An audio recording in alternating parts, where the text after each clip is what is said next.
Australians learning Indonesian is in decline. Citing economic pressures due to COVID-19, Swinburne University has shut down its Indonesian language program and La Trobe University have shut down several Asian languages. With the projected dominance of Asian politics and culture in the 21st century, axing Asian language courses may leave Australia unprepared for the future. Professor Julian Millie, coordinator of Indonesian studies at Monash University, says the decline is because of the Australian community's lack of knowledge about Indonesia. The most important factor in the medium to short term, in my opinion, has been the general level of awareness amongst the Australian community about Indonesia, because there's a lot of negative perceptions about Indonesia and a bit of a lack of awareness and understanding of what Indonesia is like, and that's a problem because I think people will gravitate towards studying something that they feel they understand and have some appreciation for and even enjoyment out of. So, for example, French languages, of course, is quite a huge area of study in Australia, and so is Japanese as well. And a lot of Australians have had really positive experiences with Japan.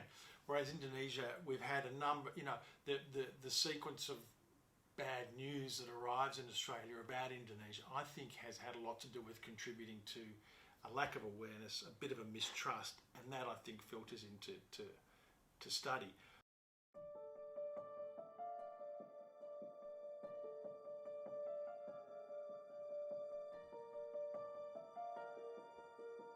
With the world's third largest democracy and Australia's closest neighbour, Australia's relationship with Indonesia spans over 70 years of mutual cooperation. We have to coexist and respect each other's interests and look after each other. That's in some ways a political task. The other thing is, of course, the issue of Australians sort of expanding our knowledge of our region, because for Australia, that's always been a problem.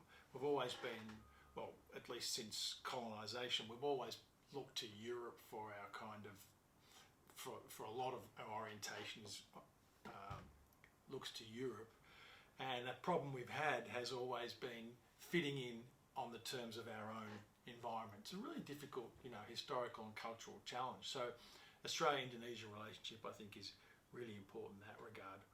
In order to understand what fewer Australians learning Indonesian meant for Australia's political future, I spoke with Redden from the Australia-Indonesia Youth Association.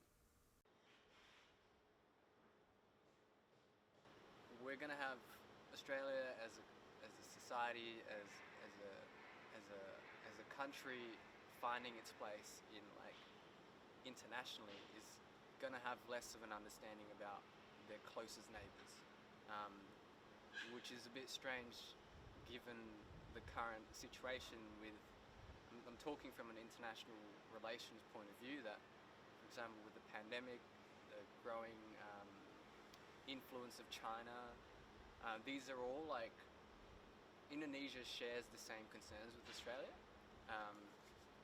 and to resolve these shared concerns, I think Australia and Indonesia can work together economically, through security, socially and culturally. But at the start of that language side is important, because the language sort of it's a skill. It opens you up to a new world that is you get to understand Indonesia on another level. And being Indonesian myself, I see how much Indonesians really are just blown away and so appreciative that someone would care or would want to learn Indonesia as a language. It's quite clear that language learning has no shortage of benefits for Australia's foreign relations. However, the recent decision by Australian universities to axe their Asian language programs, and in particular the Indonesian language program, will have an impact on Australia's relations with Asia, which is a continent that continues to grow and prosper.